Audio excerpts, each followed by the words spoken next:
It is a pity that even loved people backslide. You do not know what that feeling would be unless you have been jilted.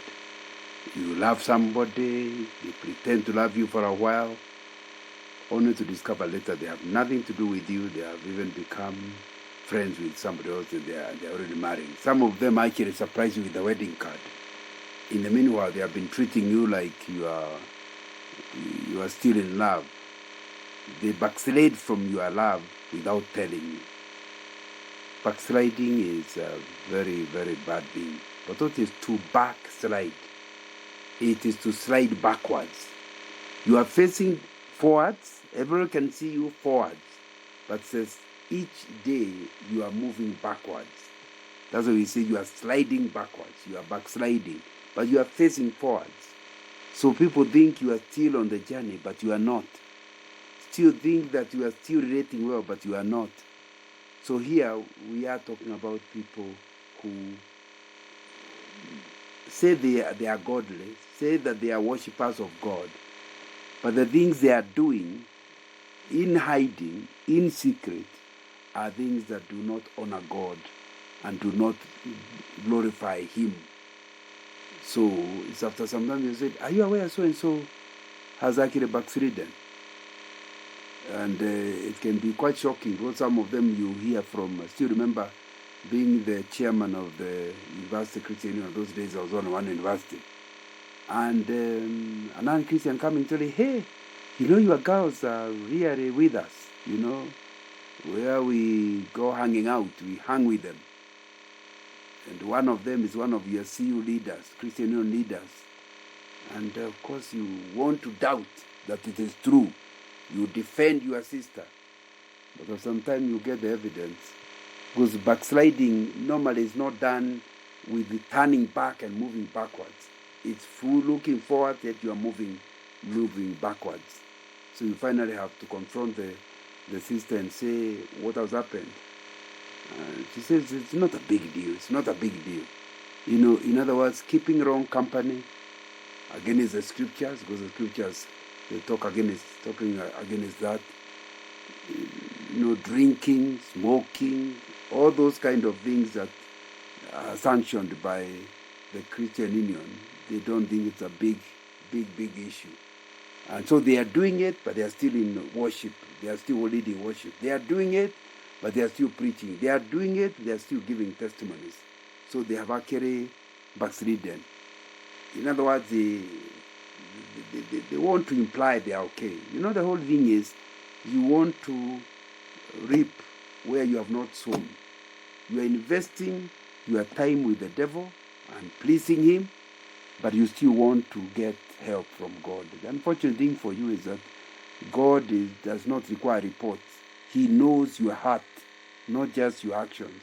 He knows your heart and your motivations. So you can't really cheat him or dodge him. Once you backslide, he knows you are backslidden. He knows you are not working with him. The only thing is, the book of Hosea tells us he continues loving you. He's not dodged, he's not cheated by your double dealing, but he continues loving you and asking you to repent and come back to him. And that he is willing to forgive you, he is willing to reconcile with you, but of course, you have to make a choice. He does not force himself on you. It is you to make up your mind that you want to live that life of prostitution and immorality and double dealing and fake living and totally say no to it and ask the Lord forgive you and start a new life of trusting in God. It's something that is really happening. What I fear about backsliders is that in the effort to backslide, they have to really try to cover up their backslidden actions. So that means they are trying to live to please two people, and they can't. Within no time, there's rumor going around. Within no time, it is clear who they are. But you know what is the worst part of all? With all that struggle, you can't cheat God. God knows you are not part of him. God knows you have no fellowship with him. So why would you If you're backsliding, just backslide. Just go the way, enjoy the things of the world. How do you feel to enjoy the things of the world and you are not even going to heaven? Because that's what happens to a lot of backsliders. They are not going to heaven, that's for sure. But at the same time, they are struggling to pretend to be with the people of God, struggling to do things when others can see. But in secret, they are living a rotten life, which God knows about. Just looking at verse 1 of chapter 2, Hosea chapter 2, verse 1, say to your brothers, my people, and your sisters, my loved one. That's what the backslider does. They are in fellowship with the brothers and sisters, but really, they do not want to walk that way. Verse 2 says, rebuke your mother, rebuke her, for she is not my wife, and I'm not her husband. Let her remove the adulterous look from her face, and the unfaithfulness from between her breasts. Otherwise, I will strip her naked and make her as bare as on the day she was born. I will make her like a desert, turn her into a parched land, and slay her with thirst.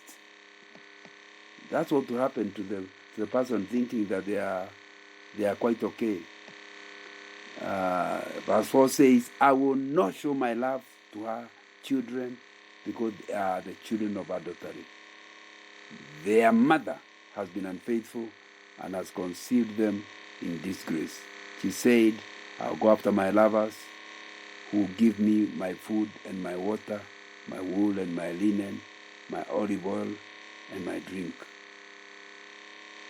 What are we hearing? God is saying, let's be clear. He wants the backslider to be clear. You and your mother, rebuke her, for she is not my wife, and I'm not her husband. Let her remove that adulterous look from her face, and the unfaithfulness from between her breasts. Quite a picture of a woman betrothed to her husband, loved her husband, but has gone over to the other side. And now she has a look, a certain type of a look, trying to imply certain things. My friend, God is saying you can't cheat her. Know the truth. Your children are not my children. I know what you did behind my back. Your actions are not my actions. Your fruit is not the fruit that I want in my house. So, you should be rebuked and told clearly. In fact, God intends to strip you naked and make you bare like the day you are born. In other words, bring embarrassment on you. Show you for who you really are. And that happens to many backsliders. So you hide. Finally, you are shown out. You will be so destroyed, you look like a desert. And you will be turned like a parched land, full of dust. And your children, your product, whatever, God does not want anything to do with them. Why is it that you want to backslide? Why is it that you are actually backsliding? Verse 5 says, your argument is that there are good things you get out there. God is the one who has given you health. God is the one who has done this and the other. Yet, you are crediting your backslidden friends with bringing something good out of you. You say, the backslider says, they are the ones who give me my food and my water, my wool and my linen, my olive oil and my drink. In other words, you are starting to credit others with things God has actually done for you. Verse 6 and 7 says, therefore, I'll block her path with thorn bushes. I'll wall her in so that she cannot find her way. She will chase after her lovers, but not catch them. She will look for them, but not find them. Then she will say, I'll go back to my husband as at first, for then I was better off than now.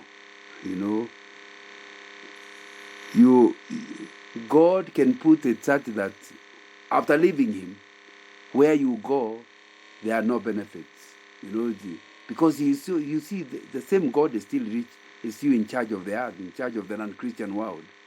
And you go there thinking that you'll get joy, and he's saying he's going to bring lack of joy.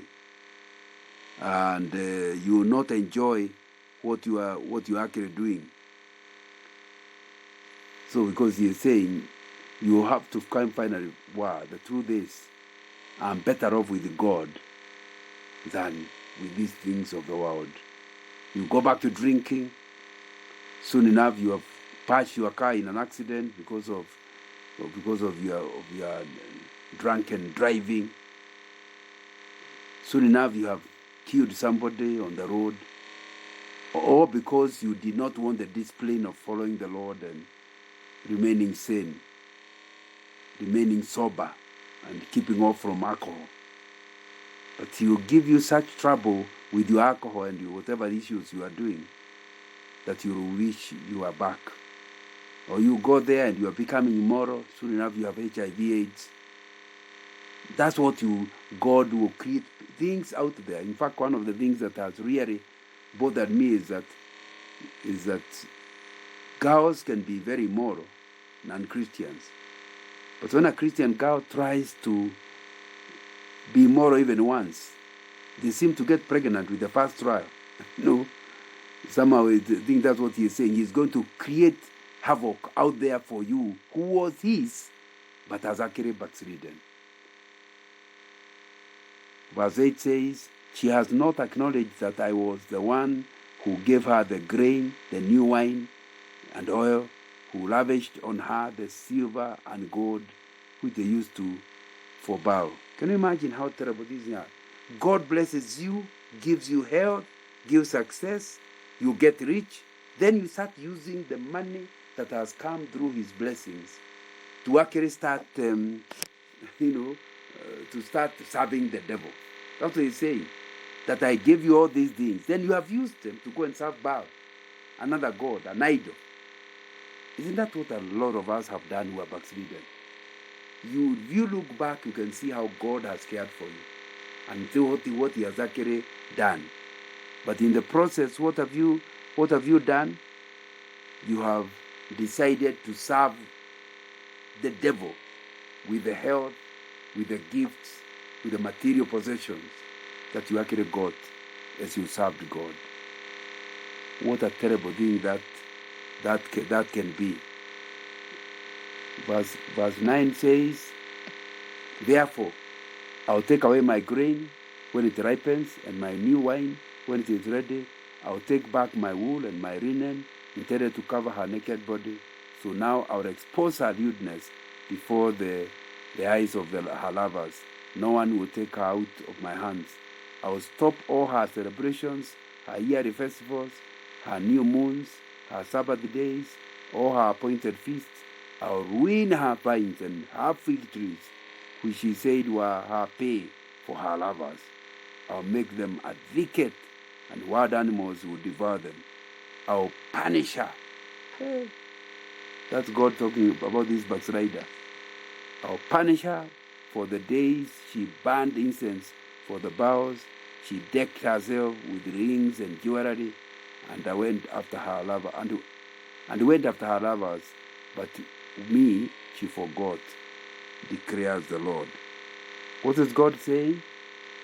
That now that you have chosen to live backslidden, please then reckon with God. He is going to be opposed to you. You have taken for granted all his gifts, but he will leave you, abandon you. I will take away my grain. I will expose you publicly of who you really are. I will stop your celebrations. That means even your worship. I'll make people know that you are not a worshiper. So you are celebrating your new moon, your Sabbath, your whatnot. I will desecrate them so that people know who you truly are, and you will ruin your vines. Then I will punish you. That's what God is saying. So when you choose the way of backsliding, you have chosen the way of punishment from God.